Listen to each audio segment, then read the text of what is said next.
Before the end, there was the jump. I remember the silence on the bridge of the UNS cartographer, a silence that existed in only about 60% of the timelines I was watching. In the other 40, someone was coughing, or dropping a datapad, or screaming as the ship tore itself apart. I've always found it's the quiet timelines that are the most dangerous. They're the ones where the universe is holding its breath.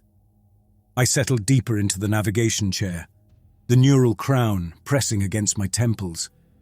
It's the device that translates the storm in my head, my probability perception disorder, as the Earthside doctors called it, into something the ship's systems can understand. To me, the world isn't one solid thing. It's a haze of maybes, a constant shimmer of what-ifs, all happening at once. My brain just does the math. I'm the ship's probability shepherd, which is a military euphemism for the guy who tells the captain which of the infinite ways they're about to die is the least likely. It's a job they give to people like me, gamblers and casino rats who saw the odds a little too clearly and got banned from every table on Earth. Brennan, report. Captain Monica Hayes.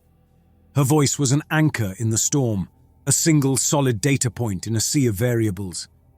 She commanded the cartographer with a philosophy of singular reality, a brute force denial of any possibility but the one she chose. We were oil and water, but she needed a navigator who could see the icebergs in timelines that hadn't happened yet, and I needed to be as far from a deck of cards as humanity could get me. Probability of successful jump is holding at 93.7%, I said. I didn't mention the 6% chance we'd be inverted into a dimension of pure pain, or the 0.3% chance we'd arrive before we left and witness our own departure. She didn't care about the odds of failure, only success. "Make it 100, she ordered. She stood with her back to me, a silhouette against the starfield on the main view screen. A perfect military bearing. She didn't believe in probability. She believed in orders.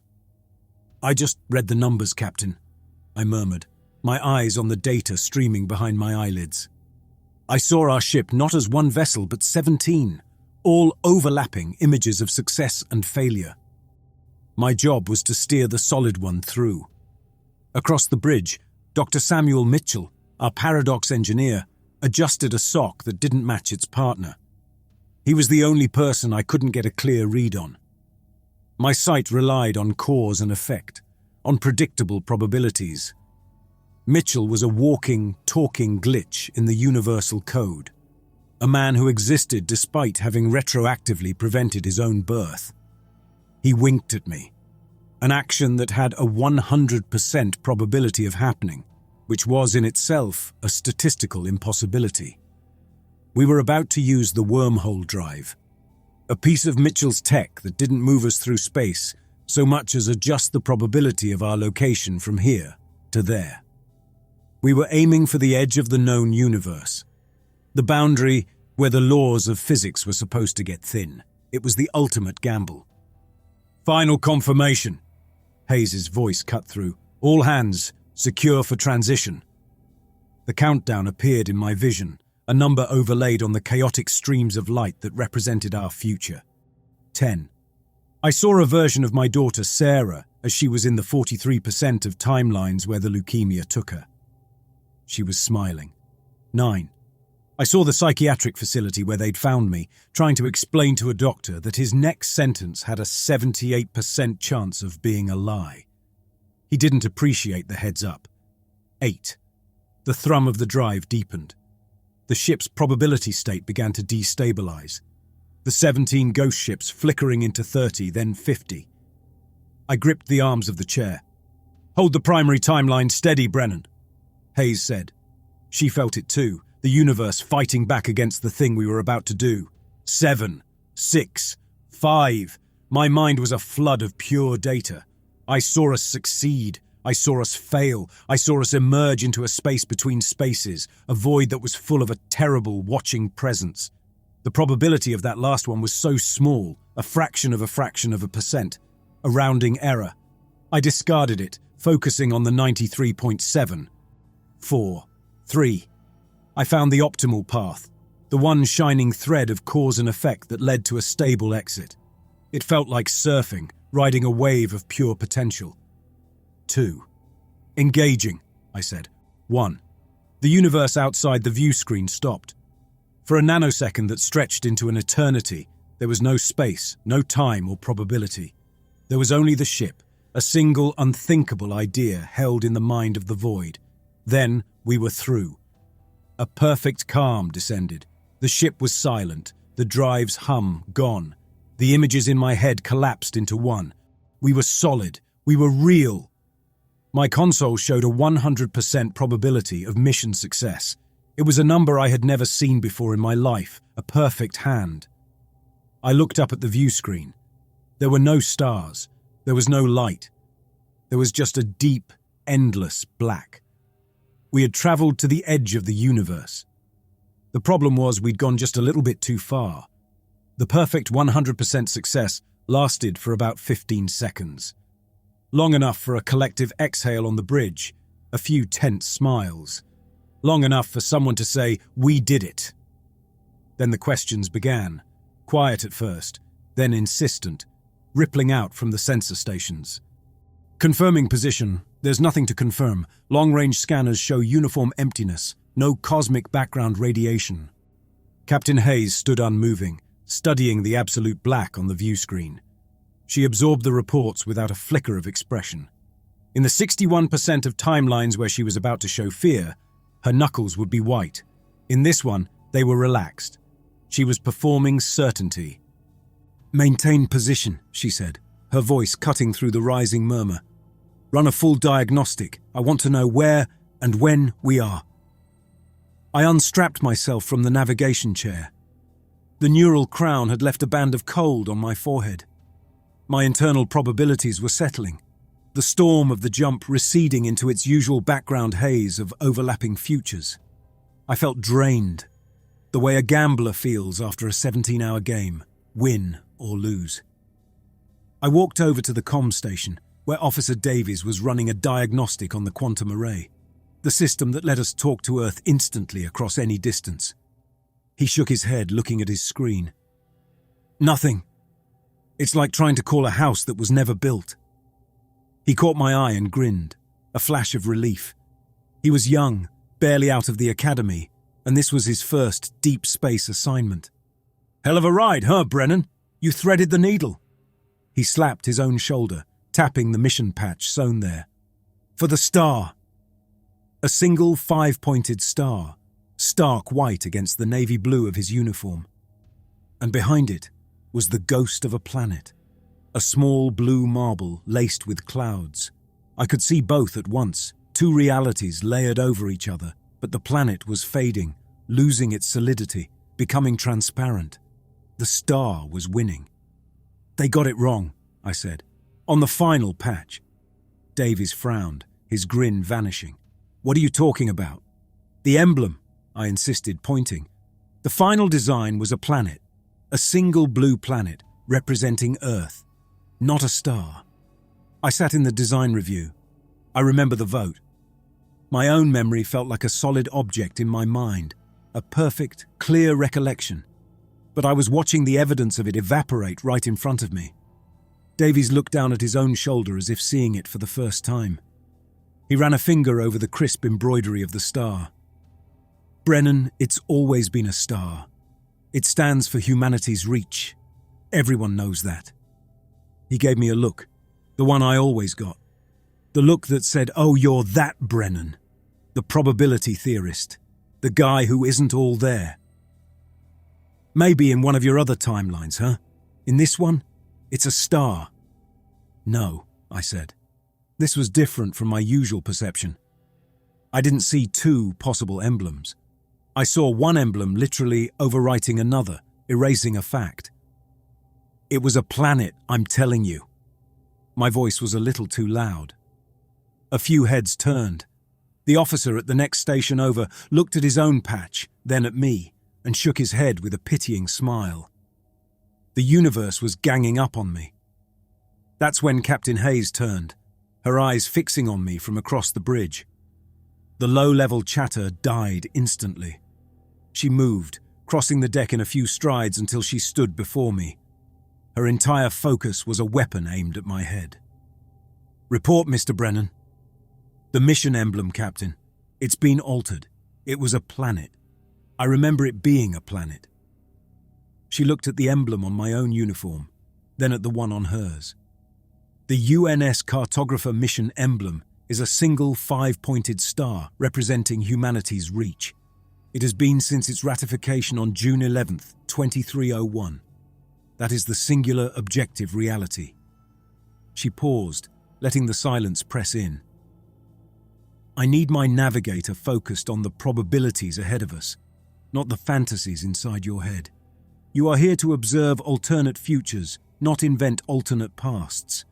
Indulging in quantum indecision is a dereliction of duty." Her eyes narrowed. "We are on the edge of history. Do not make me question your fitness to witness it. Am I clear?" Every possible response I could make led to the brig or the medical bay. The probability of winning this argument was 0. The math was simple. I had to fold. "Yes, Captain." She gave a curt nod.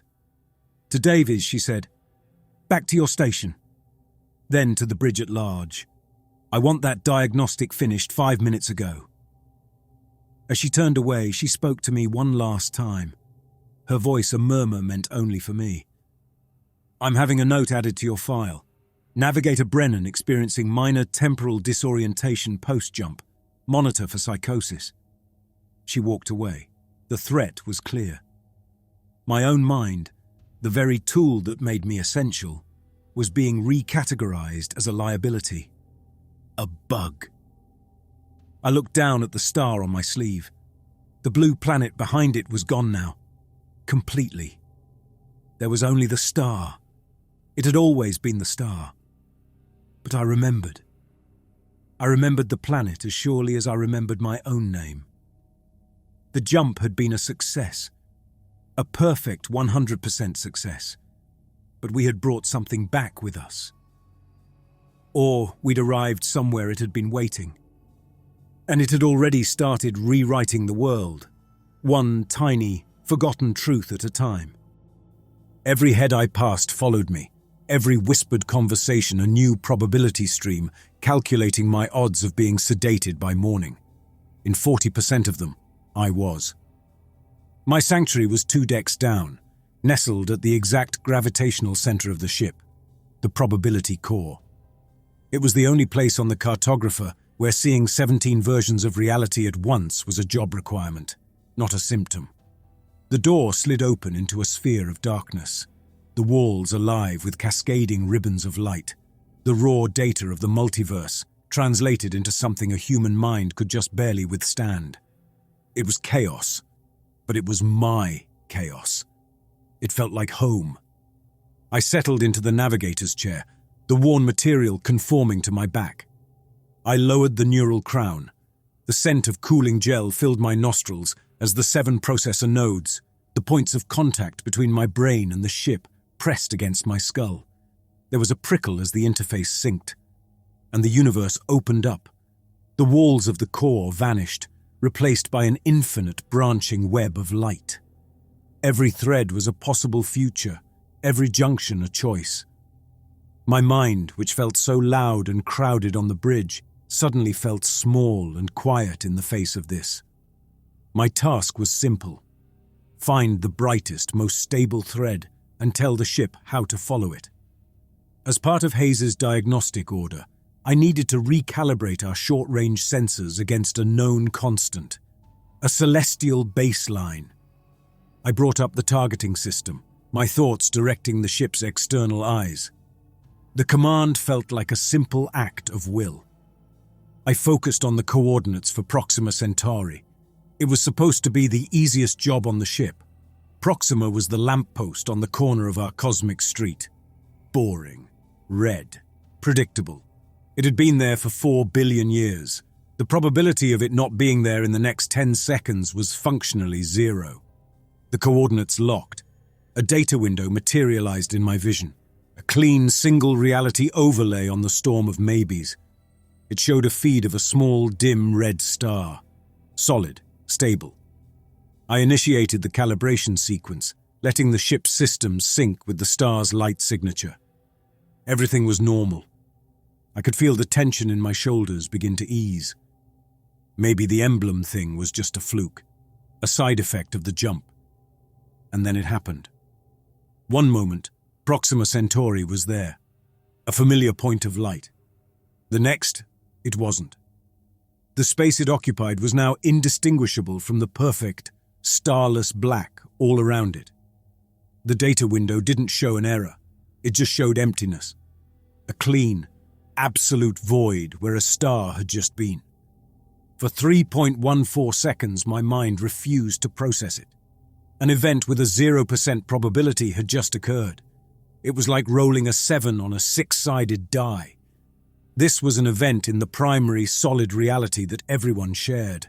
My first thought was mechanical failure. It's the crown, a glitch in my interface. I ran a self-diagnostic on my own rig. All systems green. The sensor array, then, must be. I rerouted the feed through a secondary system. The result was the same. Nothing. Then, just as cleanly as it had vanished, Proxima Centauri reappeared. It was just there again. The same dim red star, radiating heat and light as if it hadn't just taken a 3-second vacation from existence. I had to make a choice. The probability that reporting this would get me thrown in the medbay was now hovering around 70%. The probability that ignoring a fundamental law of physics being broken was a catastrophic mistake was unknowable, and the unknowable variables are the ones that kill you. I took a breath and opened a comms channel to the bridge. Alert, navigation. Primary reference point Proxima Centauri is experiencing intermittent existence. The star just went offline for 3 seconds. The silence on the other end lasted for what felt like a week.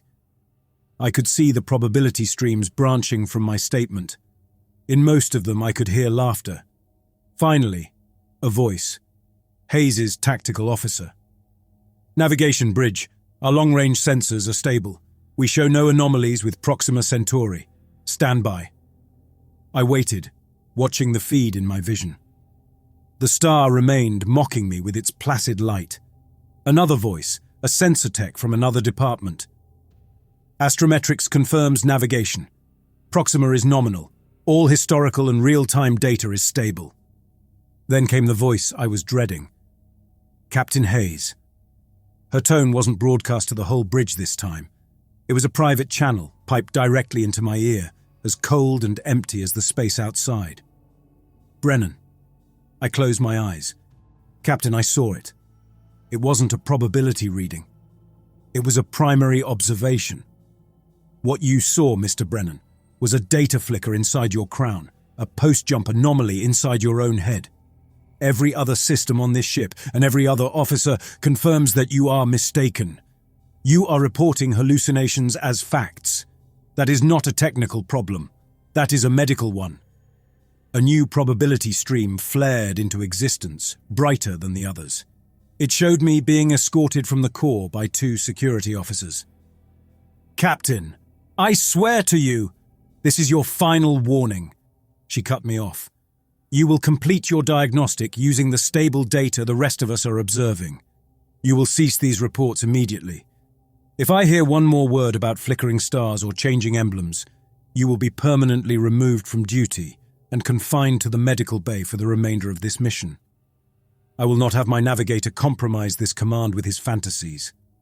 The channel clicked shut. I was alone, floating in a sphere of infinite futures, and the one that felt most certain was the one where I was in a straitjacket. I was going to follow her order. I was going to run the diagnostic, and I was going to find the proof that would either save us or get me locked away forever. Short range was compromised. The lampposts were flickering. So I went long. I bypassed the local star systems and aimed our quantum sensors at something undeniable, a landmark of our corner of the universe, the Fornax cluster. My mind reached out through the ship's systems, sifting through the probability streams that flowed from that distant patch. The process was less like seeing and more like assembling a memory. The sensors gathered quintillions of quantum data points, and the crown helped my mind collapse them into a single, coherent image. A picture of now built from the echoes of 50,000 galaxies. The image resolved in my vision, and it was wrong. It was there. The cluster. A glowing smear against the absolute black, just as it should be. But the light was thin, brittle. It looked like an old photograph left out in the sun. The colors faded, the details bleached away. The energy signature was chaotic, fluctuating wildly, as if the entire cluster was caught in a state of quantum indecision. It was there, and it was simultaneously in the process of not being there. This was the same sickness I'd seen with the star, with the emblem. But this was on the scale of a cosmic empire. I couldn't show this to Hayes. She would call it another hallucination, a bigger one. I needed a different kind of witness. Someone whose job it was to look at the glitches in the human machine and work with contradictory data. I keyed in the comms channel for the medical bay. "Dr. Peterson." Her voice came back calm, with an undercurrent of weariness. "Brennan, is something wrong?" I could tell from her tone she was already filling out the paperwork for my psychiatric evaluation. A 67% probability. "I need you in the probability core. I have a long-range observation I can't explain. The energy readings from the Fornax cluster are paradoxical." There was a pause. I imagined her weighing the odds. A 72% chance she dismisses it as a symptom. But there was a 28% chance her scientific curiosity wins. Gamblers have lost everything on worse odds. "Paradoxical is Dr. Mitchell's department, not mine," she said. "This isn't about physics, Lisa," I said, the use of her first name a calculated risk. A plea for a connection beyond rank and file. "It's about information. The data says one thing, and the observation says another. It feels like a memory is being corrupted. That's your field." Another pause, longer this time. "On my way," she finally said. Relief hit me so hard I felt lightheaded. I had a witness. I wasn't alone with this anymore. I wanted to have the data routed to her lab. I turned in my chair to access the physical routing console on the wall behind me. A simple maneuver, my back to the infinite void in my mind's eye. I keyed in the commands, established the link, and cross-referenced the signal. It took maybe 10 seconds, 15, tops. When I turned back, the screen was blank. Not blank as in no signal, blank as in empty. The fading smear of the Fornax cluster was gone. In its place was the same uniform, featureless black as everywhere else. The energy readings were flatline. 0. "No," I whispered. I reran the observation. Nothing. I checked the sensor logs. The last 15 minutes of data, my entire observation of the fading cluster, were gone, replaced with a seamless record of observing an empty quadrant. I pulled up the ship's primary astrometric database, the official map. I searched for Fornax cluster. The result came back in a green font. No entry found. I plunged deeper into the historical archives, the star charts we'd brought from Earth, the foundational data of our entire mission. I searched for galaxies I knew by heart: NGC 1316, NGC 1365, Fornax A. No entry found. 50,000 galaxies, trillions of stars, countless worlds, erased from history. It was as if they had never existed at all. The door to the core slid open, and Dr. Peterson stepped inside, her silver hair catching the glow of the data streams. She carried a medical data pad. "Okay, Brennan," she said, her voice gentle, the way you speak to a spooked animal. "Show me this paradoxical data." I couldn't speak. I could only lift a shaking hand and point to the main display. A perfect, empty square of space. She stepped closer, peering at the console. She ran her own diagnostic. She cross-referenced the feed with the ship's official charts. She checked the archives. After a long silence, she turned to me. Her eyes were full of pity that was 1,000 times worse than Hayes's anger. "Thomas, there's nothing there. The logs show this sector has always been a void. There has never been a galaxy cluster at these coordinates." I stared at her, the truth a scream trapped in my throat. She was right. The ship, the logs, the universe itself, they all agreed with her. There was only one thing in all of creation that contradicted it: my own memory. "Thomas," Peterson said again, her voice pulling me back from the edge. "Talk to me. What did you see?" My first instinct was to rage, to scream that she was blind, that the whole universe was blind. But I saw the probabilities branching out from that choice. Security would come. A needle would go into my arm. My fight would be over before it began. So I pushed the anger down, deep down, and focused on the only thing I had left: the fossil, the memory. It was there, Lisa. It was there. I was watching it. It was dimming, flickering like Proxima Centauri did, but on a massive scale. I called you because the energy readings were chaotic. I turned away for 10 seconds to route the feed to you. When I turned back, it was gone. She watched me, her green eyes unblinking. Her datapad was active in her hand. I knew she was monitoring my vitals. Heart rate, blood pressure, pupil dilation. I was a data point to her, a walking anomaly. "And the ship's records?" she prompted. "Gone!" I choked out. "Rewritten. The database claims this sector has always been empty. But my memory is perfect, clearer than this room." NGC 1316, a lenticular galaxy near the core. It had these incredible dust lanes that looked like a scar across its face. I remember the gravitational lensing effect, the way the light from the galaxies behind it was bent. I remember the star formation rates I was reading just minutes ago. I looked her dead in the eye, trying to pour every ounce of certainty I possessed. Hallucinations are messy, they distort, they fade. This memory isn't fading, it's stable, it's a rock, and the entire universe is telling me it's water. I took a step closer. The mission emblem, Proxima Centauri. And now this. This isn't me breaking down, Lisa. This is a pattern. Something is following us, or we brought it with us. And it's not destroying things, it's editing them out. It's erasing elements from the pattern and then restructuring it so there are no holes, no signs of the change. Except for me. For some reason, I'm not being restructured. I'm the anomaly in the system. I remember. Peterson was silent for a long time. She looked from my face to the empty void on the screen, then back again. I saw a flicker of something in her eyes, a probability I hadn't calculated. It wasn't belief, it was something far more valuable. It was professional curiosity. She, the memory surgeon, the expert on how the mind records, corrupts and loses information, was faced with a subject claiming to have a perfect, high-fidelity memory of an event that was physically impossible and historically non-existent.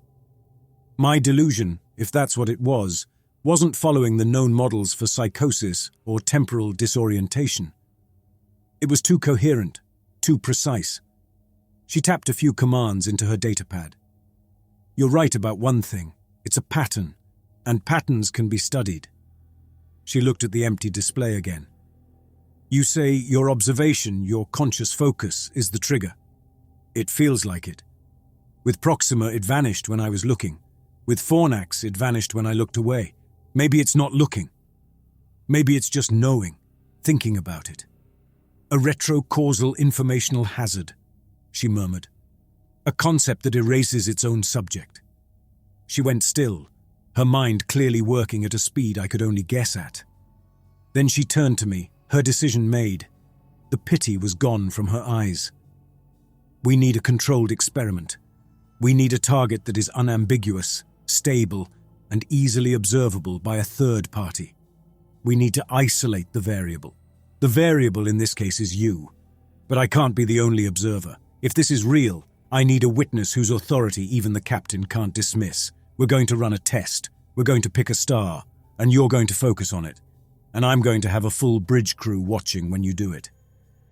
The walk to the bridge felt like the longest gamble of my life. Every crew member we passed in the corridor would glance at Peterson, then at me.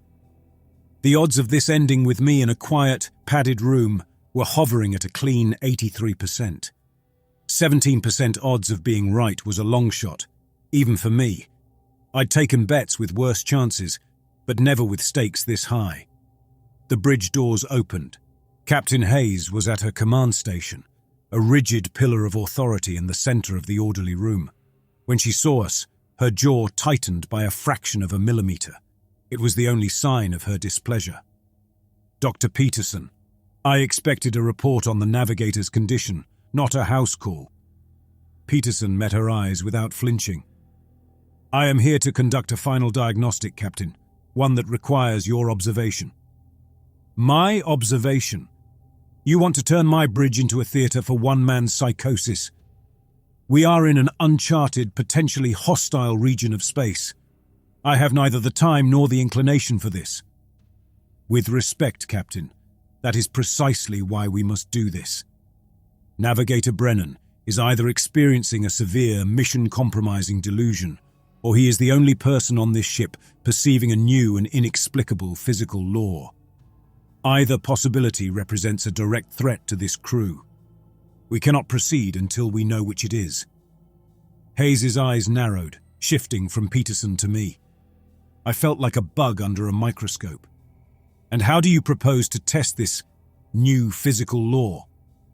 "A controlled, observable experiment. We select a known, stable celestial body. All bridge sensors will be locked onto it. The entire command crew will act as witnesses. Navigator Brennan will then focus his attention on the target. We will observe the results." A low murmur spread across the bridge. Officers exchanged uneasy looks. The idea was insane. A man was going to try and think a star out of existence. Hayes was silent for a full 10 seconds. I saw the probabilities warring in her mind. Her military training screamed at her to shut this down, to reassert control. But Peterson had framed it perfectly, not as a challenge to her reality, but as a threat assessment. To a commander like Hayes, an unknown variable was a thing to be identified, catalogued, and neutralized. "Fine," she said finally. The murmuring stopped instantly. "You will have your experiment. But be advised, Doctor. When this is over and nothing has happened, I will hold you equally accountable for this disruption." She turned to her tactical officer. "Target the main view screen. Pick something bright, something no one can miss." The officer, a man named Corwin, hesitated. "Sir?" "You heard me, Lieutenant," Hayes snapped. "Give us a star." A moment later, the vast blackness of the main screen was replaced by a single, blazing point of light. It was a giant, an angry, orange-red behemoth. "Beetlejuice," Corwin announced. "Orion constellation. Red supergiant, one of the brightest in the sky. All sensors confirm stable output, nominal position." "Perfect," Hayes said. She turned to me. Her eyes were chips of ice. "There is your target, Mr. Brennan. Do your thing." Every eye on the bridge was on me. I was the main attraction in a circus of madness. This was the ultimate bet. All in. I faced the screen, faced the raw nuclear fury of a star. "Focus," Peterson said quietly from beside me. I closed my eyes. I didn't need to see it. Seeing wasn't the point.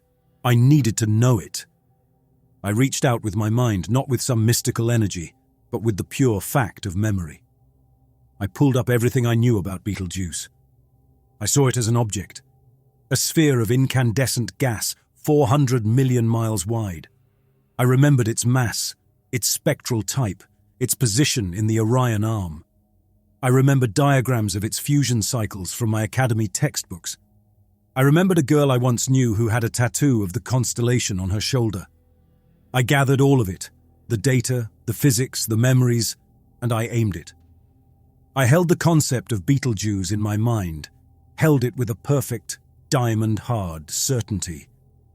I was observing its existence with such an intense and total focus that the universe would have no choice but to notice what I was doing. Through my closed eyelids, the ambient orange glow in the room vanished. A collective gasp swept the bridge. a sharp, shocked intake of breath from a dozen different throats at once. My eyes snapped open. The screen was black. It was the same perfect void that was everywhere else. Beetlejuice was gone. Corwin's voice, a strangled whisper. "Sir, confirm. All feeds are blank. Astrometrics confirms. Beetlejuice is gone." I looked at Captain Hayes. She was gripping the railing in front of her. Her knuckles were bone white. The armor of her certainty had been shattered. Beside me, Peterson was already moving. She stepped up to a young ensign at a nearby station, a woman who was staring at the blank screen with wide, terrified eyes. "Ensign, tell me about the star Beetlejuice." The ensign looked at her, confused. "The star? What?" "Beetlejuice," Peterson repeated patiently. "What do you know about it?" The ensign blinked. I don't know that name. I've never heard of it." Without another word, Peterson placed a small silver device against the ensign's temple. The woman flinched, but Peterson held her steady. A hum filled the air for a second. Peterson removed the device and turned to face Captain Hayes. "Her name is Ensign Miller," Peterson announced to the bridge, "and I have just extracted her freshest memory, a perfect, high-resolution recording of a giant red star disappearing from the main view screen." Peterson projected the memory from her datapad onto a secondary screen. It played out in silence. The image of Beetlejuice, blazing and immense, then the sudden, shocking transition to absolute nothing. It was exactly what we had all just seen with our own eyes. But the ensign standing beside her, the owner of that memory, just stared at the screen with the blank, uncomprehending look of someone watching a film in a language they don't speak. She remembered the event, but not the context. She remembered the movie, but not the character who died. The memory was a perfect fossil of a creature that had been erased from the book of life. The silence on the bridge stretched. I saw faces drained of blood, hands clamped over mouths. Captain Hayes straightened up, releasing her grip on the railing. She turned away from the blank view screen as if dismissing it, her eyes sweeping over her crew, assessing the damage. Her face was carved from stone, but I could see the probability streams around her flickering violently. In 89% of them, she was screaming inside. "Seal the bridge," she said. "No one enters or leaves. No transmissions, internal or external. What happened in this room is now classified above top secret." The tactical officer Corwin looked at her. "Captain, classified as what?" "As a hostile attack," Hayes bit out, "by an unknown weapon of unknown origin." She had found her footing. She had taken the incomprehensible cosmic horror and filed it under a heading she understood: combat. All eyes turned to Peterson and me. We were the experts on the nature of this new enemy. "Doctor," Hayes said, her voice regaining its steel, "explain what you believe just happened. No theories, just the evidence." "The evidence suggests we are dealing with what can only be described as a retrocausal informational hazard. In simple terms, a weapon that doesn't destroy a target, but erases its entire history." She gestured to the blank-faced Ensign Miller. "The weapon seems to propagate through conscious observation. Once a target is infected by being observed, its entire causal history is retracted from the timeline. The universe, which appears to be a self-correcting system, then seamlessly rewrites itself to accommodate the absence. The target is gone and so is all evidence it ever existed. Except," she paused, looking directly at me, "for us." A new wave of murmurs rippled through the crew. Why us? Why were we the only ones who remembered? This time, it wasn't Peterson who answered. It was Dr. Mitchell, the paradox engineer, who had been quietly observing from the back of the bridge. "The drive. It has to be the wormhole drive." He walked forward, his eyes alight with intellectual excitement. "It doesn't just bend space, it tunnels through probability. To do that, it has to create a stable reality bubble around the ship, a zone where our own causal timeline is protected from outside interference. It's a causal isolation field, an unintended side effect. He ran a hand through his perpetually messy hair. Our drive walled us off. We're a little bubble of what was, floating in a sea of what never happened. Hayes processed this, her mind piecing together the horrifying new architecture of our reality. And this weapon? This hazard? Does it have a source? Is it an entity? Peterson shook her head. We can't know. We have no data on anything outside this bubble. The effect appears predatory, but that could be anthropomorphism. It may not be an entity that feeds on matter or energy. It seems to feed on information, on meaning itself. She hesitated, as if searching for a term that could contain the horror without surrendering to it. They don't add anything to the void. They simply retract what already is. I'm calling them the retractors. Hayes locked her eyes on mine. The last trace of doubt was gone. Mr. Brennan, it seems your condition is our only early warning system. It also makes you the most dangerous man on this ship. She turned to address the entire bridge. Listen to me, all of you. As of this moment, our mission is no longer exploration. Our mission is survival. The history of the human race, the memory of Earth, of every star we ever charted, now exists only within the hull of this vessel. We are no longer a ship. We are a library. We are an ark. And the flood is rising. Corwin, execute Protocol Gamma 7. All external observation ports, including this view screen, are to be sealed by blast shields. Effective immediately. Captain, Corwin stammered, that will leave us completely blind. We are already blind, Hayes shot back. Looking outside is a death sentence. Our eyes are a liability. She turned to her communications officer. Purge the active sensor logs, all of them. Then I want you to go into the primary database. Isolate all astrometric data, star charts, galactic maps, survey records, everything beyond the Sol system. Isolate it and then scrub it from the active memory of this ship. The officer stared at her, horrified. Sir, if we purge the star charts, how will we ever get home? Home is now a concept, Lieutenant. One that we are solely responsible for preserving. Any data point that can be observed can be targeted. We can't risk one of you having a stray thought about Alpha Centauri and wiping out our nearest neighbor. From now on, the only map that matters is the one inside Mr. Brennan's head. Every head on the bridge turned to me. I felt like I had been physically struck. I was no longer the ship's navigator. I was its sole living, terrifyingly fragile star chart. This applies to everyone, Hayes continued. All personnel are confined to quarters until further notice. When moving through the ship for essential duties, you will wear a sensory deprivation mask, total blackout. You will be guided by audio cues and internal sensors only. I want sight reduced to an absolute minimum. A young tech near the engineering console let out a small, choked sound. The probability of a complete breakdown in ship morale was climbing past 50%. Hayes heard it. She zeroed in on him. You think this is extreme, son? The alternative is accidentally thinking about your mother on her front porch and erasing the entire planet she's standing on. Paranoia is now a survival trait. Fear is the appropriate response. Now get it under control. She swept her gaze across the rest of the bridge. Strict communication silence on all personal matters related to home. You do not talk about your families. You do not talk about your cities. You do not reminisce about your favorite beach or the color of the sky. You will empty your minds. We are ghosts. We carry a history that, for our own safety, we must try to forget.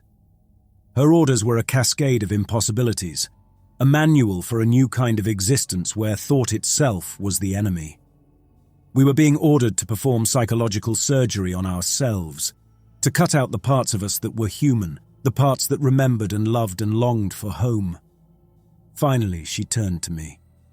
2 security officers detached themselves from the wall and took up positions on either side of me before she even spoke. Brennan, she said, you will be confined to the probability core. It is the most shielded part of the ship. You are not to leave it without my direct authorization. Dr. Peterson will be your sole point of contact. Your food will be brought to you. Your only job is to watch. Watch the probabilities. You are our eyes now, the only pair we can risk using." With a deep, grinding groan, the massive titanium blast shields began to descend over the main view screen. The last image of the starless void was slowly eclipsed by a wall of grey metal. One by one, the sections slammed shut. We were cut off, sealed in, a ship full of memories, adrift in a universe that was forgetting itself, with the greatest threat of all locked inside with us. For 3 days, the cartographer drifted in silence and darkness. Hayes's protocols were absolute.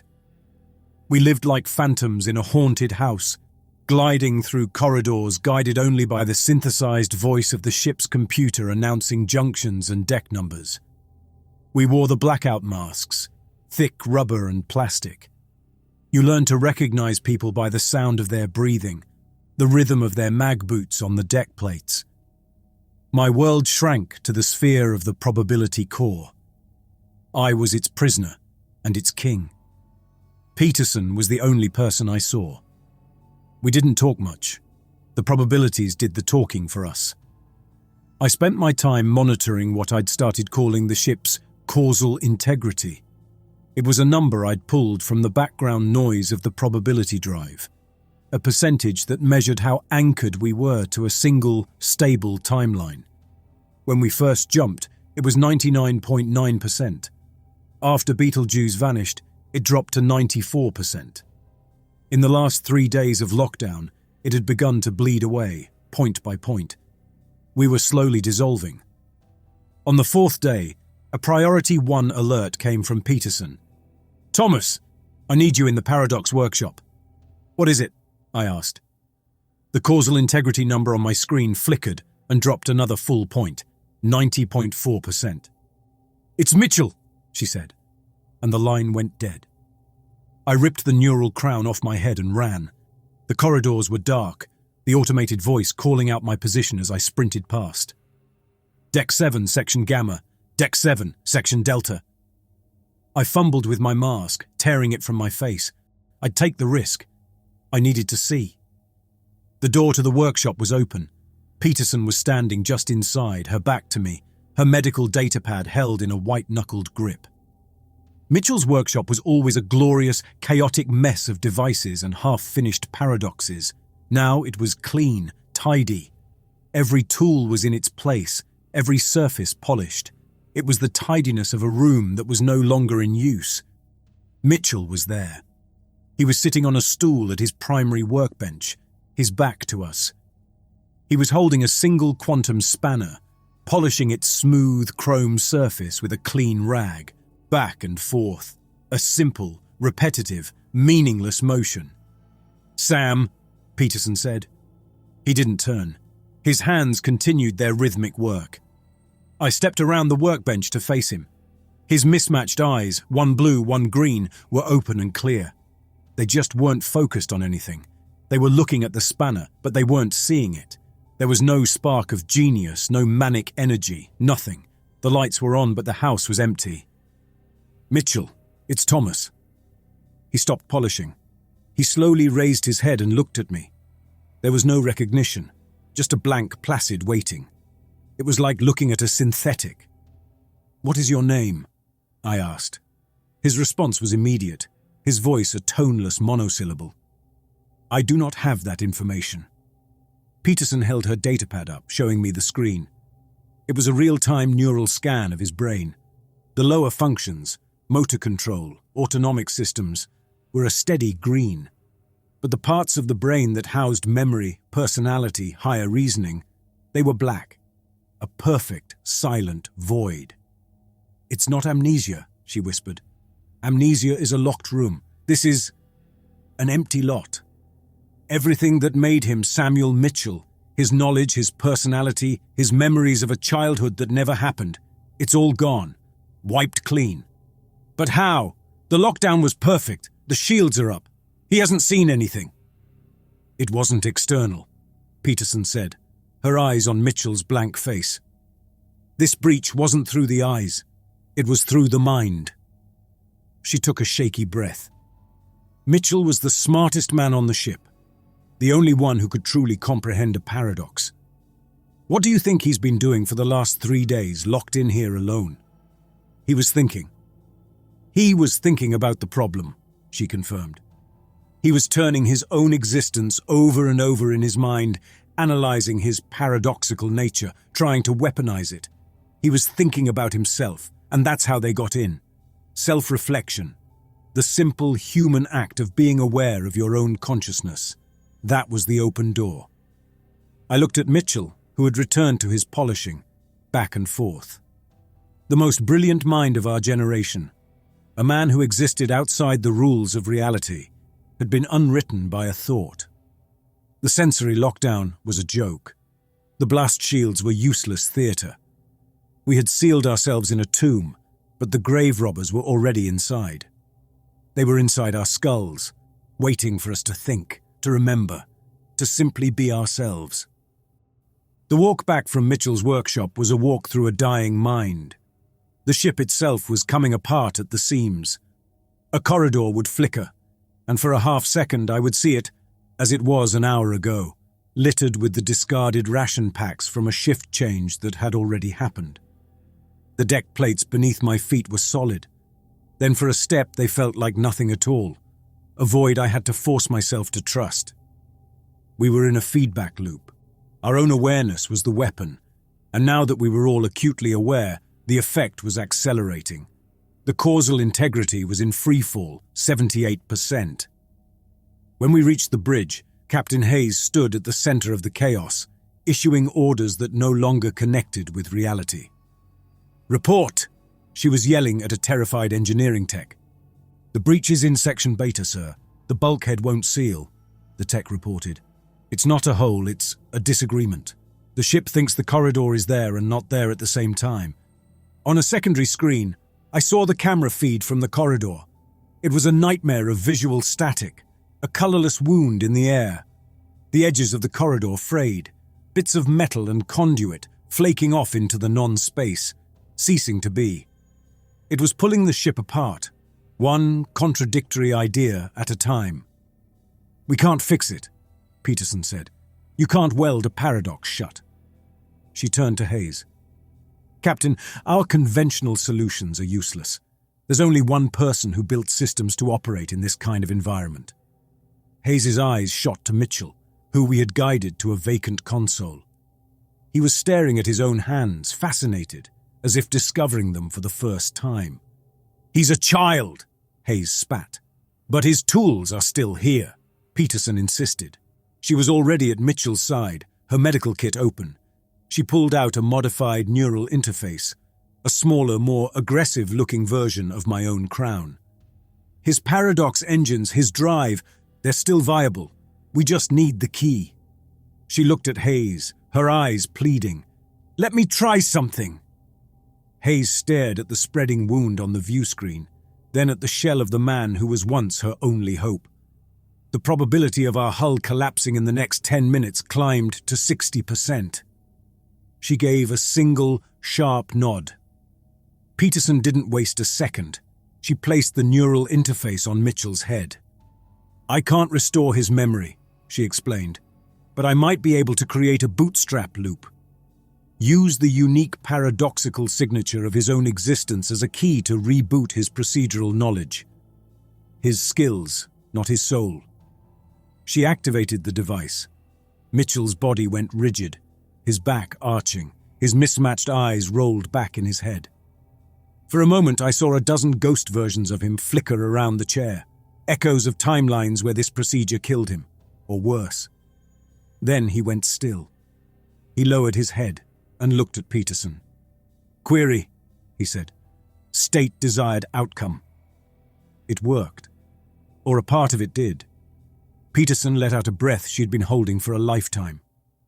"The ship is experiencing a causal integrity failure," she said, speaking to him as if he were a computer. "We need to stabilize our reality bubble." Mitchell's blank eyes turned to the main console. He stood, walked to the command station, and pushed the tactical officer aside. His hands moved over the controls. He wasn't thinking. He He was just doing. "Accessing Paradox Drive," he stated. "Warning. Engaging the drive will resolve the immediate breach by creating a terminal causal loop. Temporal stability will be achieved at the cost of forward momentum. We will be safe. We will also be trapped." "Do it," Hayes commanded. The universe outside the breach folded. I saw the bridge from a dozen different angles at once, as if space itself had shattered into a hall of mirrors. Time stuttered, rewound, and played again. I saw Peterson place the crown on Mitchell's head after he had already reached the console. With a gut-wrenching lurch that felt like falling in every direction at once, it stopped. The breach on the screen was gone. The causal integrity reading on my internal display locked at a perfect, solid 100%. Everything was still. "Status," Hayes breathed. "The Paradox Drive is engaged," Mitchell reported without turning around.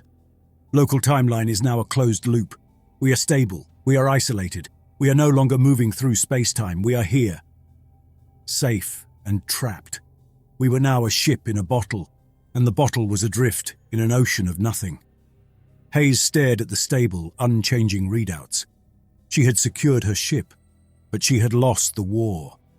Her philosophy of singular, forward-moving reality was in ruins, propped up by a machine that ran on the very paradoxes she despised. She turned. Her eyes found mine across the bridge. The iron mask was gone. In its place was a haunted exhaustion. She walked towards me, the security officers parting to let her pass. She stopped in front of the probability core's sealed door, the place where my truths were born. "You were right, Brennan," she whispered. Her shadow on the wall behind her twitched, moving a fraction of a second before she did. "There's more than one timeline." She looked down at her hands, which were starting to lose their solidity, becoming translucent. "On the Leviathan, my submarine, the quantum drive failed. We were experiencing this, a cascade. I saw a timeline where my husband, Samuel, where he lived. And I saw the one where he died, but the rest of the crew survived." Her voice hitched. "I chose. I collapsed the probability. I made one reality the only reality. I told everyone there was no choice, that what happened was the only thing that could have happened." She looked up at me, and her eyes were mirrors of 1,000 other timelines, all filled with pain. "I wasn't just a commander. I was a liar. I've spent the last 8 years holding the line against a truth I've always known." As she spoke, her form began to flicker more violently, her voice echoing before the words left her mouth. She was becoming a paradox herself, a woman who existed and didn't, a commander who had given an order she couldn't follow. She was being unwritten by her own contradiction. "Captain," I started, but I didn't know what to say. Her flickering hand reached out.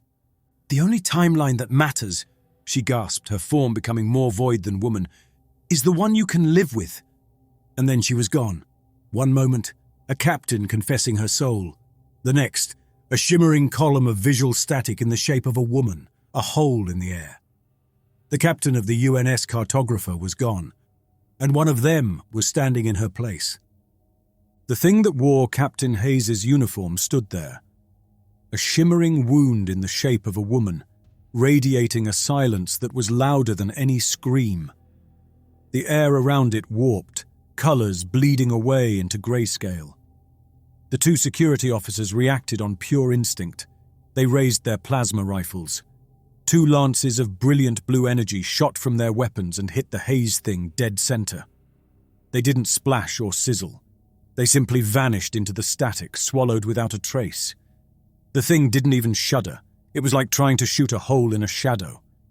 Then it spoke.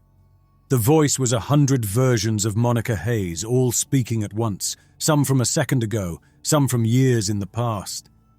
It was the sound of a life collapsing into a single, paradoxical moment. "Confirm. All hands. Maintain the only timeline that matters. Secure the breach that isn't there. That's an order." It was a collage of commands, a ghost in the machine of her authority, still trying to run the ship. It raised a half-formed hand and pointed at the main engineering console. "The loop is terminal," a voice said from beside me. I turned. Mitchell was standing, his blank eyes fixed on the readings. The paradox drive created a stable temporal bubble, but the bubble's integrity is degrading. The loop is collapsing on itself. At the current rate of decay, reality will cease to be a meaningful concept in 12 minutes. We had 12 minutes before the ship, the bottle, and everything inside it simply dissolved into pure paradox. Peterson was pulling equipment from her medical kit, modifying her neural extraction device. "He's right," she said. "We can't survive in here. We have to get out of this timeline." "How?" I asked. "Mitchell," she commanded, turning to the engineer. "Protocols. An extinction-level event originating from a paradoxical source. What is the final contingency?" Mitchell's head tilted. A bird-like, unnatural motion. His eyes went unfocused for a second as he accessed a database that no longer had a user. "Project Lazarus," he said. "The universal exception. A theoretical weapon designed to resolve a reality-ending paradox by creating a larger, more fundamental one." "Explain," Peterson demanded. "The weapon retroactively prevents the initial cause of the paradox from ever occurring," Mitchell stated. "It forces a hard reset of the timeline to a point before the crisis began. It requires a trigger. The trigger event must be a perfect logical impossibility. An action with a statistical probability of absolute zero. An action with a 0% chance of happening." I knew what he was talking about. I was the only person on the ship who could even perceive a 0% chance, let alone attempt to act on it. "But the loop is collapsing," I said. "I can't get a clear read on any timeline. The probabilities are a storm." "I know," Peterson said, looking up from her work. "That's my part." She held up the modified neural extractor. It was no longer a tool for reading. It was covered in conduits and glowing capacitors. "This loop is a form of temporal pressure," she explained. "It's crushing us. I'm going to reverse the polarity. I'm not going to extract a memory. I'm going to extract the pressure itself. I'm going to pull the temporal decay of the next 12 minutes into myself." I stared at her, horrified. "Lisa, no. That will kill you." "It will do more than kill me," she said, a small, sad smile touching her lips.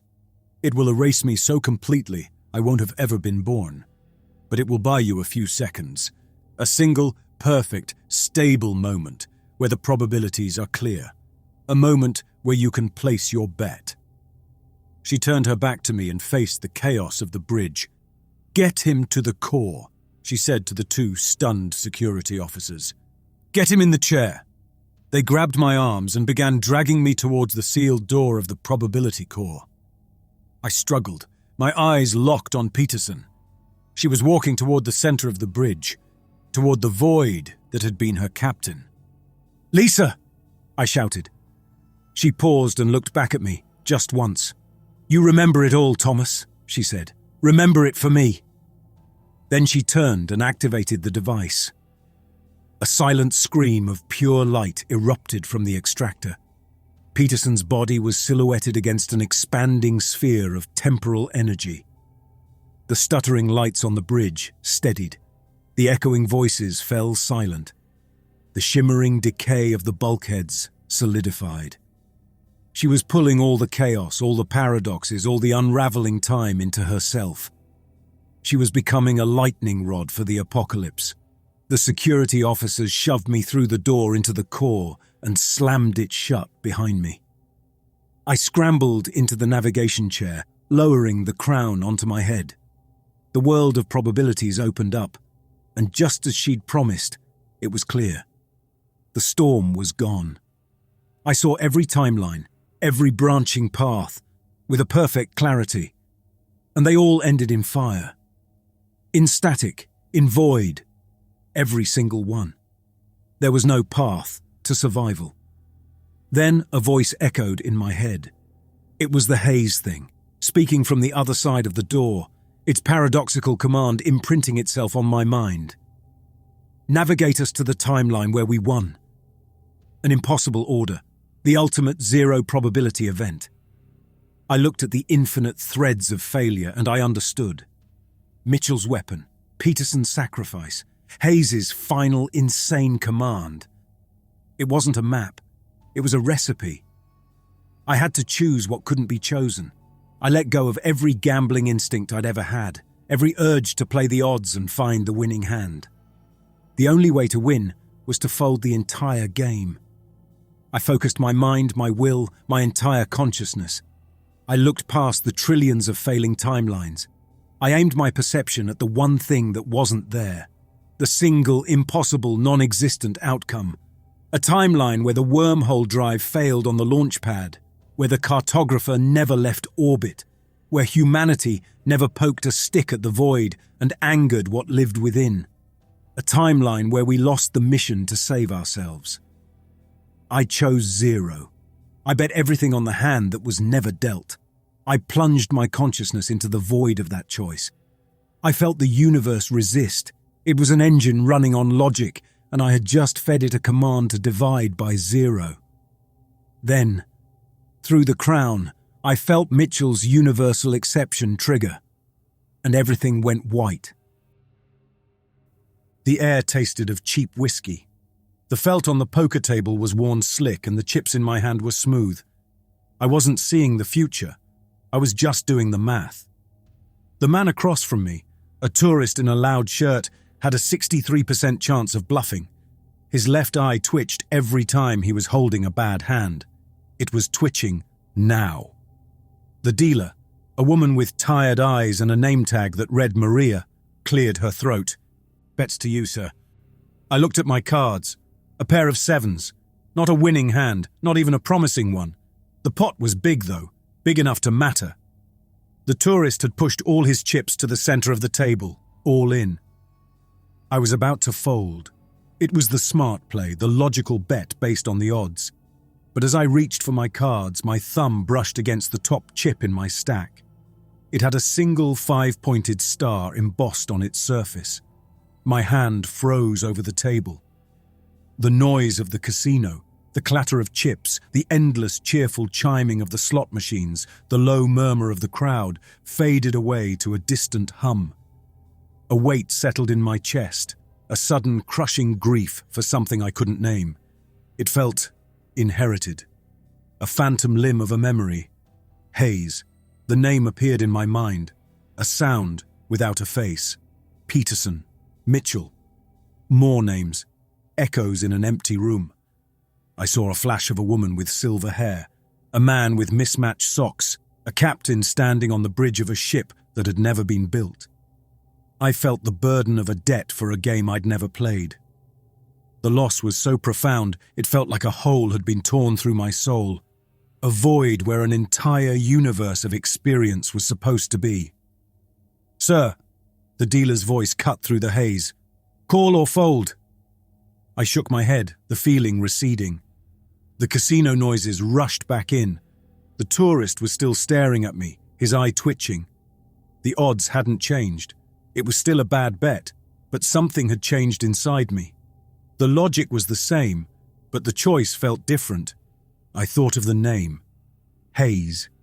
It felt like a command. The only timeline that matters is the one you can live with. I met the tourist's eyes. I pushed my entire stack of chips forward. The plastic clattered on the felt. "Call."